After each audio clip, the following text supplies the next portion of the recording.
오늘은 하버드 심리학과 교수의 연구에 관해서 이야기해 볼까 합니다. 그 유명한 고릴라 실험입니다. 흰 옷을 입은 사람 6명, 검은 옷을 입은 사람 6명을 세워놓고 서로 농구공을 패스하게 하죠. 연구자는 실험 참가자들에게 농구공을 열심히 패스하라고 합니다. 또 그 실험을 관찰하는 그 피험자들은 농구공의 개수를 세라고 요구받습니다. 흰 옷을 입은 선수들이 농구공을 몇 번 패스하는지 세어봐라. 검은 옷을 입은 선수들이 농구공을 몇 번 패스하는지 세어봐라. 이런 요구를 받게 되죠. 실험에 참가한 사람들은 농구공의 개수를 세기에 바쁩니다. 그런데 여기서 중간에 고릴라가 등장합니다. 고릴라는 화면 중간에 나와서 가슴을 치는 이런 행동을 하죠. 그리고 지나갑니다. 아주 짧은 순간입니다.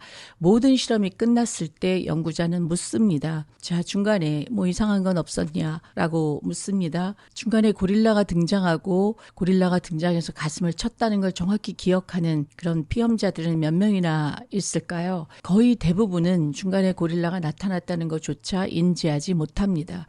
그래서 우린 이 실험을 선택적 주의에 관한 실험이라고 얘기를 하기도 하고 인지 편향이라고 이야기하기도 합니다. 지금 제가 이 말씀을 드리는 이유는 지금 어머님들과 아이들이 겪고 있는 그 갈등에 관한 이야기를 하려고 하는 겁니다. 우리는 아이들을 바라볼 때 저 아이 참 큰일 났다. 저러다가 게임 중독자가 되겠구나. 그러면서 게임을 하는 아이를 주의 깊게 쳐다봅니다. 소위 말하면 선택적 주의를 하는 거죠. 농구공 패스를 세고 있었던 사람들과 별반 다르지 않습니다. 그것만 보죠. 제가 10시부터 게임을 했는데 5시가 되도록 게임을 하네. 그리고 게임한 시간을 계속 카운팅합니다.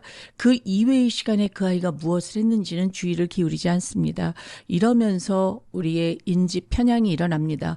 게임만 하는 아이. 이렇게 부모와 자식 간의 관계가 비틀어지죠. 그러면 어떻게 또 피드백을 할까요? 주로 부모는 게임에 관한 이야기를 하게 됩니다. 너 게임 몇 시간 했는지 알아? 계속 이렇게 게임만 할 거야? 학원은 언제 갈 거야? 공부 이러다가 아예 안 할 생각이야? 이렇게 관계가 비틀어지고 이 관계가 점점 나빠지기 시작을 하면서 이제 엄마의 잔소리조차 먹히지 않는 그런 사태까지 이르게 되죠. 그런데 여기에서 또 심리학 용어 강화 현상이 일어나게 됩니다. 부정적 강화가 엄마가 계속해서 게임 몇 시간째 하는 줄 알아? 게임 왜 이렇게 열심히 해? 너 공부 그렇게 열심히 했어 봐라. 이렇게 계속 아이의 뇌 속에 게임이라고 하는 것이 부정적인 감정으로 자리 잡기 시작하면서 게임을 할 때마다 기분이 나쁘죠. 그 부정적인 감정도 강화가 일어납니다. 기분이 나쁘면 안 할 거라고 생각하십니까? 기분이 나쁜데 그래도 엄마를 기분 좋게 하기 위해서 이 게임을 그만둘 생각은 없습니다. 그러니까 더 분노의 에너지를 가지고 게임에 집중하게 되겠죠. 이런 식으로 어머님들과 아이들의 관계가 비틀어지고 어머님들이 원하는 결과를 얻지 못하십니다. 내 아이를 이렇게 쳐다보는데 참 한심스러운 아이처럼 보입니다. 당연히 한심스러운 측면만 보일 수밖에 없죠. 왜 이렇게 즐거움만 추구하고 사는지, 제 눈에 나이값도 못하고 저렇게 진지하지 못한지, 쟤는 도대체 나이가 고등학교 2학년이나 되는데 뭘 하고 싶은지, 무슨 대학을 가고 싶은지, 뭘 전공하고 싶은지, 인생에 대한 아무런 계획도 없는 것 같고 생각이 아무것도 없는 아이로 비춰집니다. 그런 그 아이가 먹는 건 좋은 걸 먹고 싶어 하고 좋은 데 가고 싶어 하고 좋은 옷 입고 싶어 합니다. 그럴 때 부모 눈에 비친 아이는 한심스러운 아이입니다. 자, 그렇게 선택적주의가 일어나죠. 그 아이의 장점이 보일 리가 없습니다. 그럼 난 어떤 인지 왜곡을 하게 될까요? 내 아이는 굉장히 한심스러운 아이야. 쟤는 아무래도 내가 끝까지 쟤를 돌봐줘야 될 것 같아. 쟤가 저러다가 부모 등에 빨대 꽂는 거 아니야? 이런 인지 편향이 부모 머릿속에 일어나게 되죠. 그럼 끊임없이 아이에게 어떤 피드백을 줄까요? 야, 생각 좀 하고 살아. 아니, 넌 왜 이렇게 충동적이니? 넌 도대체 어떻게 밥 먹고 살 건지에 대해서 진지하게 고민해 본 적은 있니? 여기에 그 아이의 따뜻한 마음, 그 아이의 배려, 또는 그 아이의 어떤 긍정적인 행동들, 이런 것들이 눈에 들어올 리 없죠. 그리고 내 머릿속에서 이미 인지 편향이 일어난 다음에는 그 아이의 긍정적인 어떤 행동에 내가 긍정적인 피드백을 할 수 없습니다. 여기에 감정이라는 게 또 개입되기 때문이죠. 내 아이가 되게 한심스럽게 보이십니까? 그럼 그 아이는 계속해서 한심스러운 아이로 클 겁니다. 또 한심스러운 어른이 될 겁니다. 왜냐하면 내가 그렇게 인지 편향해 버렸고 난 그렇게 믿고 있고, 그래서 아이의 한심스러운 행동마다 나는 눈살을 찌푸렸고, 그때마다 나는 윽박질렀고, 내 목소리에 톤이 올라갔고, 그 아이는 아마 한심스러운 캐릭터에서 영원히 벗어나지 못할지도 모릅니다. 내 아이가 순수한 아이로 보이십니까? 그럼 난 그 아이의 순수함에 계속적으로 긍정적인 피드백을 하는 부모가 될 겁니다. 그럼 그 아이는 순수한 사람으로 클 겁니다.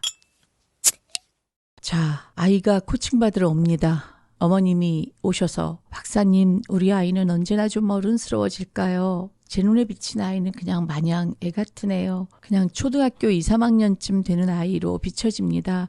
참 철이 없습니다. 이렇게 이야기하십니다. 제가 그렇게 대답했습니다. 어머님이 그렇게 보시니까 한없이 철이 없고 한없이 모질한 아이로 보이시죠? 그래서 어머님은 아마 아이를 볼 때마다 쟤 저렇게 하면 안 되는데, 쟤 저렇게 행동하면 안 되는데 언제쯤 제 나이 값을 할까 이렇게 바라보시죠?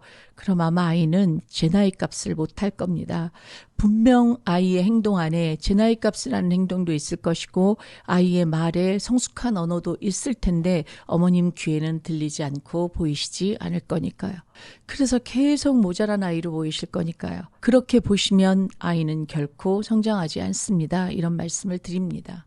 시간이 되신다면 유튜브에 고릴라 실험이라는 실험 영상을 한번 보십시오. 그런데 이제 어머님들 눈에는 고릴라가 보이실 겁니다. 제가 미리 이야기했기 때문에. 그러나 이야기 듣지 않는 사람들은 대다수 이 고릴라를 인지하지 못합니다.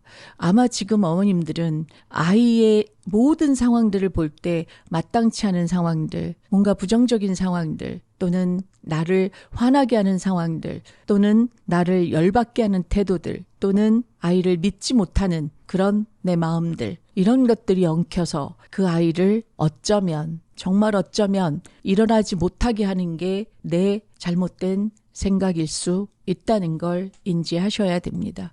우리가 인지 편향에 한번 빠지면 결코 이거를 수정하는 건 쉬운 일이 아닙니다. 그 이유는 나의 어린 시절의 결핍일 수도 있고 나의 못마땅한 그 행동일 수도 있고 어떤 경험 속에서 찾을 수 있다라고 하면, 그러나 이걸 인지하시는 것만으로도 그럴 수도 있겠다. 그것만으로도 내 아이를 보실 때 좀 긍정적인 면은 뭐가 있을까?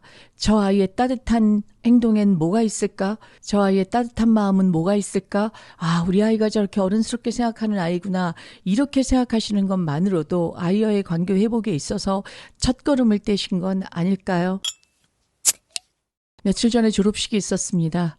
초등학교 졸업식장에 간 어머님이 올린 글입니다. 아이가 한없이 철없어 보였다. 아이가 좀 사춘기를 세게 하나보다 생각했었다. 졸업식이 다 끝나고 학교 교문을 나서야 되는데 아이가 다시 학교로 뛰어들어갔다. 이유도 묻지 않았다. 다시 나온 아이가 저희 시대로 말하면 학교에서 일을 보시는 아저씨들이죠. 지금은 학교 보안관님이라고 얘기하는 것 같아요. 학교 보안관님 3분이 계시는데 엄마 다 가서 인사드리고 왔어요. 이렇게 얘기를 하더랍니다. 그때 이 어머님이 내 아이가 이렇게 마음이 따뜻한 아이였구나.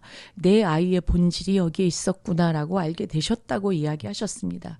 근데 이것도 아마 상담을 받으셨고 지금 부모성장학교에서 열심히 공부하고 계시기 때문에 알게 되신 게 아닐까요?